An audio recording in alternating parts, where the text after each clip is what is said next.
Yes, fight fans, body and mind sports, welcome. You are fully appreciated if you are here for another session of boxing talk, my people.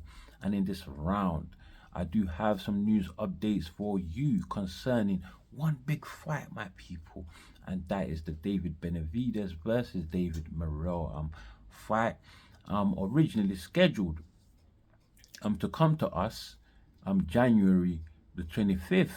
So I got updates on that fight as well as the Javante Tank Davis versus Lamont Roach fight.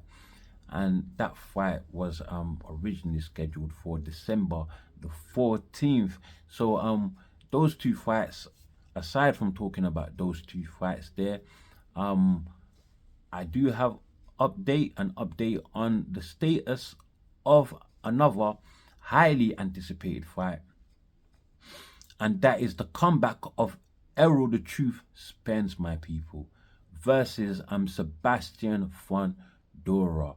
And yeah, so I will be uncovering the status of that fight in this video, my people, as well as two fights that are being talked about, to be in the works. The first of which is Ryan Garcia versus actually hold on, Devin Haney versus Teofimo Lopez, and the second, Ryan Garcia versus Cornor Benn, my guys, versus Cornor Benn. So that sums up everything I have for you in this video. So without any further delay, let's just get moving, my guys, my people. And so I'm gonna start with Javante Tank Davis, who was scheduled to face Lamont Roach, still scheduled to face Lamont Roach, my people. However, though, that fight is a fight I know nobody is looking forward to. Not only that, but it's been predicted it will be a box office stinker, my people. It's gonna flop. That is the prediction. But it was originally scheduled for December the 14th. During that time, though, when that fight was being talked about, that was when I caught wind of a Benavidez Morrell fight, and rumors at that time were that it's going to be on the undercard of Davis and Roach. And I was thinking that is a bit strange, my guys. Well, not only a bit strange, but is it a good business move? Well, I thought to myself, surely this information must be wrong, because Benavidez and Morrell, that matchup there is a matchup that fans have been looking for a long time. It's a matchup David Morrell has been calling for a long time, since both the fighters were at 168 and were mandatory to Sal Canelo Alvarez's titles, my people, at 168, my guys.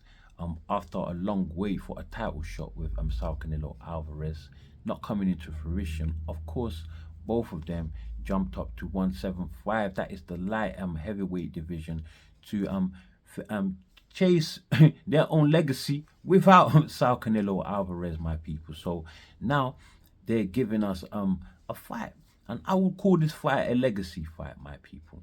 It is a fight that would look big on both fighters resumes, regardless of the outcome. Is the best fighting the best, my people. So it is great for boxing. Not only that, but fight fans, like I've said, have been calling for it. So it's great for the fight fans as well, who are highly anticipating the fight. So why put it in the undercard of a fight, Javante Tank Davis versus Roach, which nobody cares about? Really, why do that? I think it's not only a great disservice to I thought it wouldn't be only a great disservice to Benavidez and Morrell, but I mean, looking at the magnitude of that fight, but a great disservice to the sport of boxing, my guys. You know, he doesn't paint it in a good light to put a fight like that in an undercard of a dead fight in Gervonta Tank Davis and Roach. It doesn't deserve that, my people. However, though, talks of Morrell and Benavidez died down for a little bit, and then what took his place was Benavidez and Jesse Hart. Again, to be on the undercard of Gervonta Tank Davis and Roach, Lamont Roach, my people. But you know, even that died out, and once all the smoke cleared and reality set in, well, it was revealed that it was, after all the rumors were after all half true, because as we have it now, it was to be that Benavidez and Morrell, after all, were to face off against one another, and they were given a date, scheduled a date after it was revealed, and that date was January the 25th, my people. On the other hand, though, Lamont Roach and Gervonta Tank Davis, they were going through, you know, further shifts and changes well, concerning the fight date. That fight date was postponed, my guys, and the fight was postponed to January, and rumored it would be on the undercard of Benavidez and Morrell, my people. But that wasn't the end. That wasn't the end of postponement. Now it is now being postponed again. And the Benavidez Morrell fight too also postponed now also. And Benavidez Morrell now postponed to the 1st of February, my guys. On the other hand, Gervonta Tank Davis versus Lamont Roach now rescheduled for March the 1st. So what's the reason behind all these rescheduling, my guys? Why? Well, as for David Benavidez, well, his father, Benavidez Senior, my people, who also trains not only David Benavidez, but also trains Diego Pacheco, who is the #1 contender for Sal Canelo Alvarez's WBO title at 168. My people, well, he also happens to have a fight that is projected to happen on the 25th of January, the same fight date, original fight date that was scheduled for Benavidez and Morrell, my people. So already you can see there, it's clashing, my guys. It's clashing. So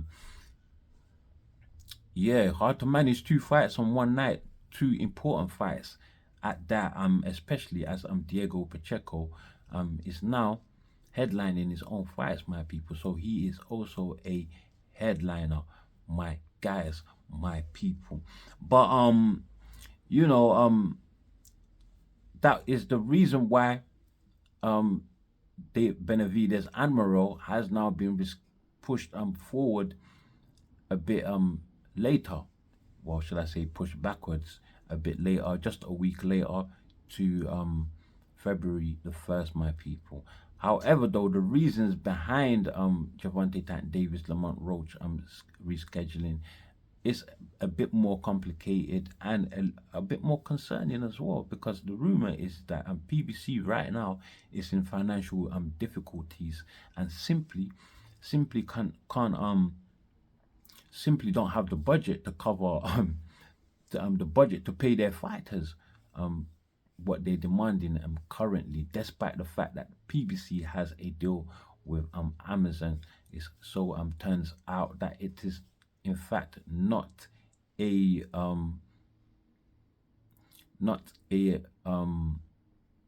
it's not a budgeting deal, but it is rather a just a distribution deal, my people. So that is the case there. And it was rumored that the reason behind the rescheduling of Gervonta Tank Davis's fight was due to venue issues. Well, that fight, well, it was booked. It was said to take place at the Toyota Center in Houston.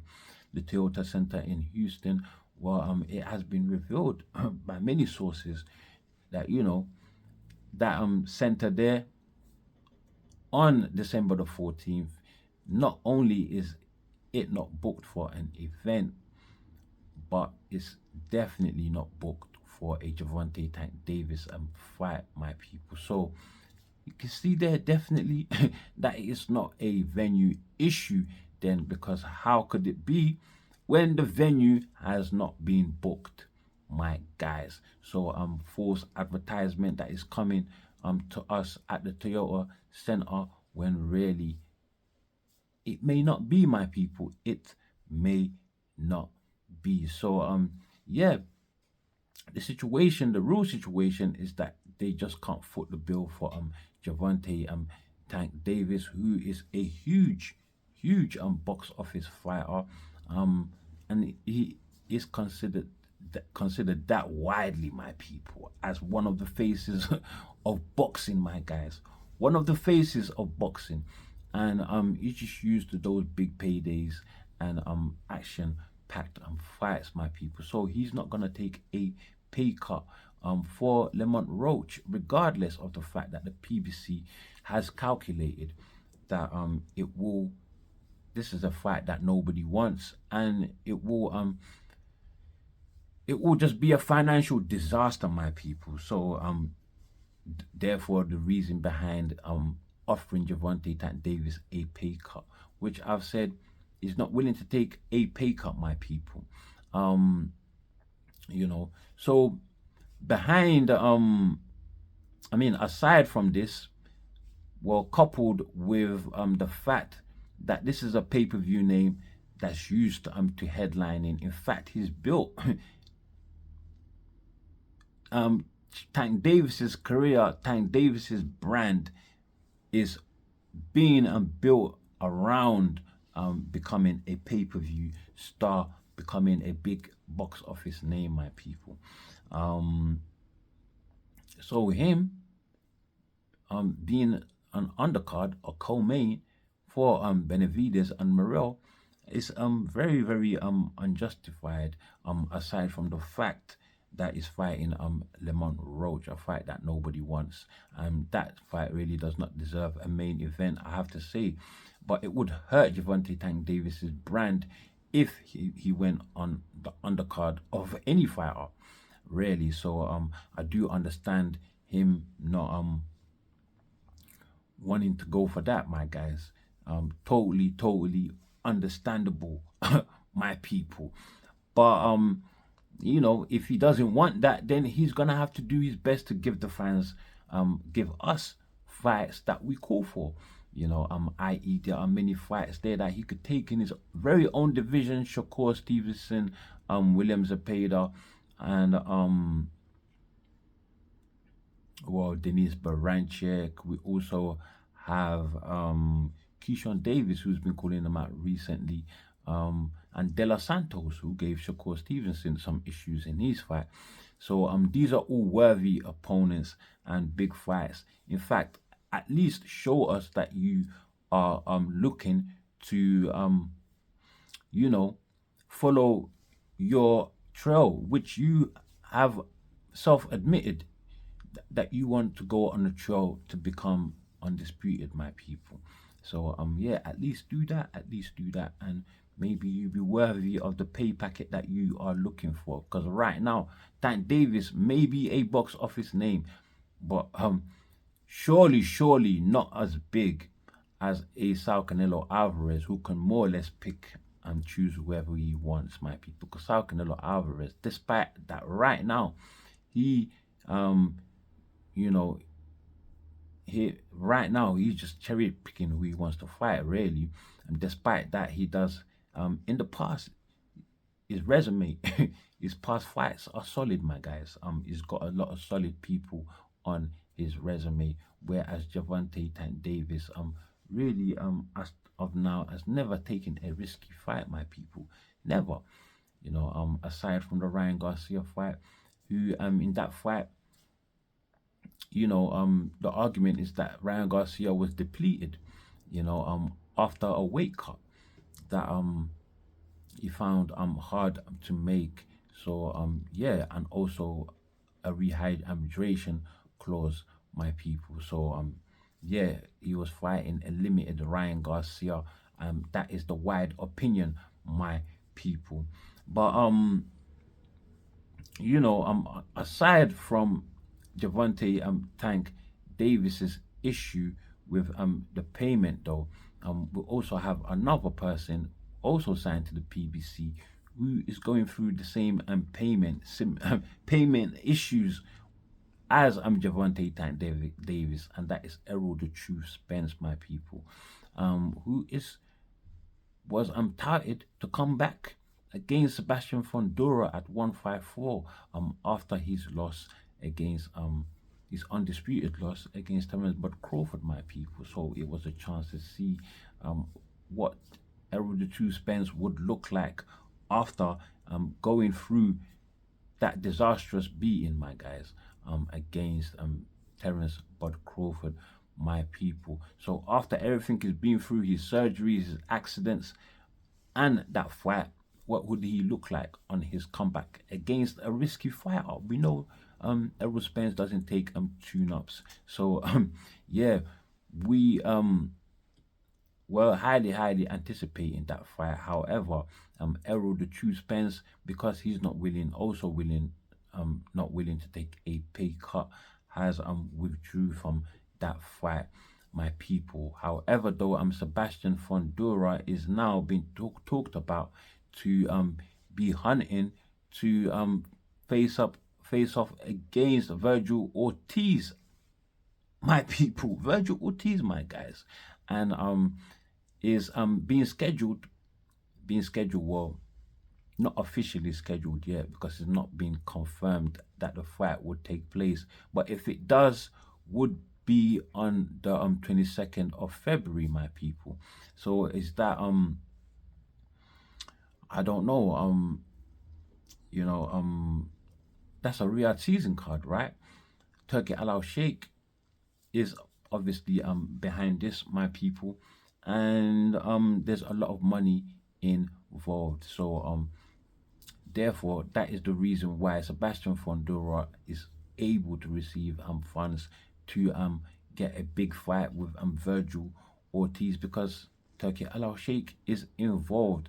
Fondora's manager, Samson Lukowitz, my people. Well, he has managed to make a deal with Turki Al Sheikh to fund this fight, my people. So we'll see look in that direction, keep looking in that direction, and see what happens there, my people. But as of now, it seems that fight is off as Errol the True Spence, as I've told you, not willing to take a pay cut, has withdrawn from that fight, my people. But as for Sebastian Fundora, the backing of Turki Al Sheikh for his fight versus Virgil Ortiz, that is what they are chasing now. So yeah, he has funding, my guys.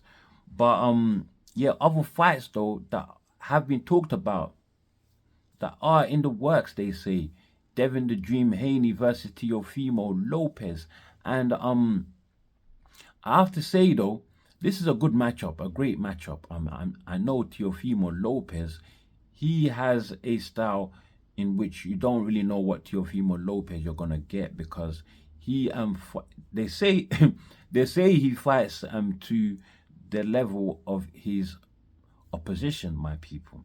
I mean, you can get a Teofimo Lopez who's excellent on the night, as we got with Vasily Lomachenko and Richard Cormier, and Josh Taylor, my guys, or you can have a Teofimo Lopez who gives you a stinker, my guys, and just bombs, just like in his George Kambosos fight, his Sando Martin fight when he moved up to 140, and his Jermaine Ortiz fight, and lastly his most recent fight versus Steve Claggett, my guys. He seems to have a style issue where if the fighter chooses to box him and knows how to manage his range and distance, then Teofimo Lopez finds it hard, very hard cutting off the ring, my people.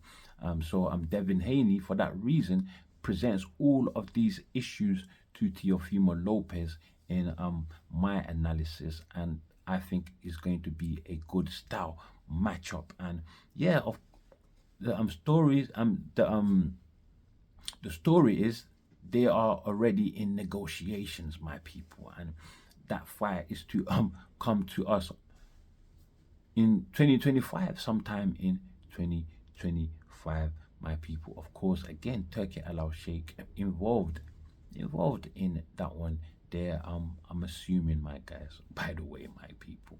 But yeah, he's gotta be my guys, because Teofimo Lopez's biggest pay pack so far is I believe just about 1 million with Vasily Lomachenko, my people. So for him to take a Devin Haney fight, that is a very risky fight, my people. Well, it would take some good amount of money to be involved, my guys, my people.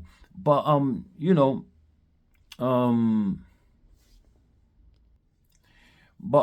as for Devin the Dream Haney, although I think this is a good fight for him, I don't think it's straight away. It's one for the fans. I mean, is one that fans have been calling for in the past, and they have had a chance to fight before, when Teofimo Lopez defeated Vasily Lomachenko to have 3 titles at 135.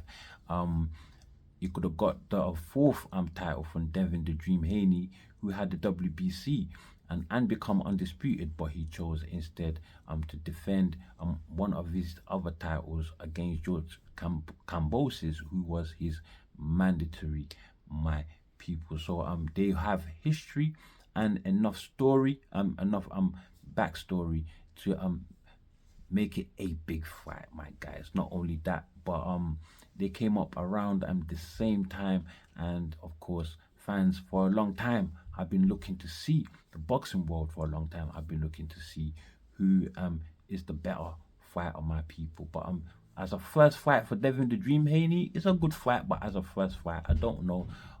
After Devin the Dream Haney, despite it being a no contest, he still took a beating from Ryan Garcia. So which kind of Devin the Dream Haney are we going to see?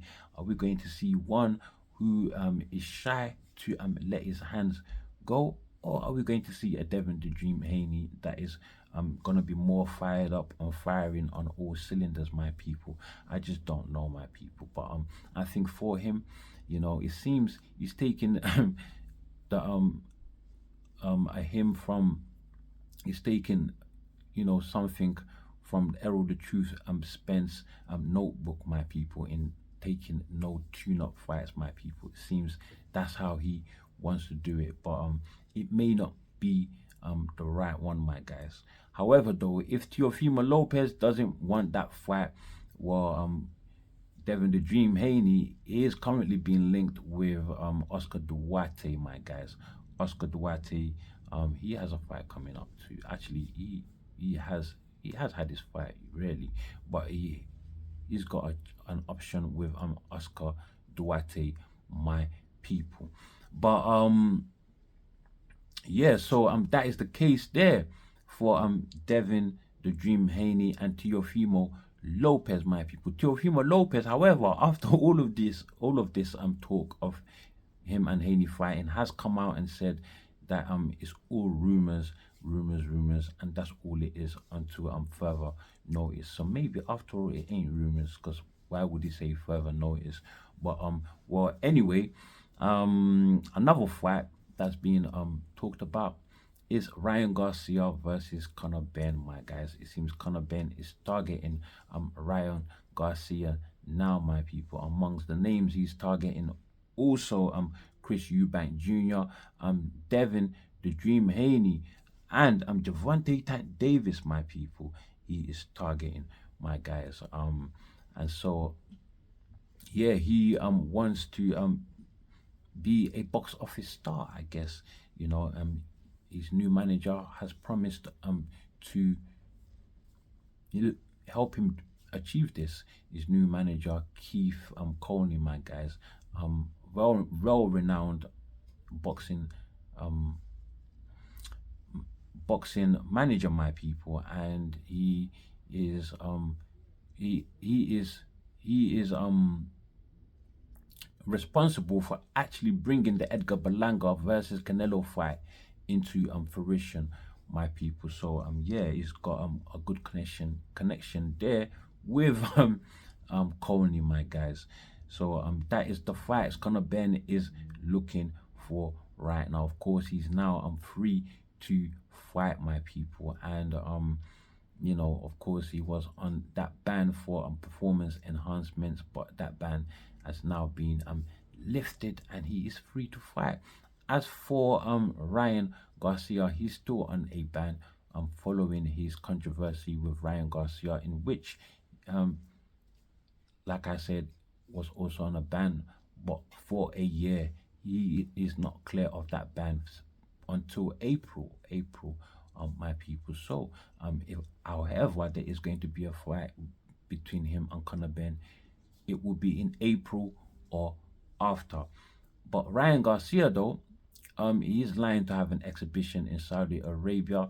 His ban is in is on American soil, my people, so it doesn't carry over to Saudi Arabia. But he is scheduled to fight in January in an exhibition before coming back in April after his ban is lifted, my people. But who he was come back against now is hard to know, my people, because 1 minute it's being said Devin the Dream Haney, and then Teofimo Lopez. But Devin the Dream Haney and Teofimo Lopez now is now in the way of a possible fight with Ryan Garcia and Teofimo Lopez. So yeah, but maybe they can still work it out. It all depends on what on who Teofimo Lopez wants to take as his next opponent, my people. And so yeah, that's all I have for you. People this time round in this session, my guys, my people.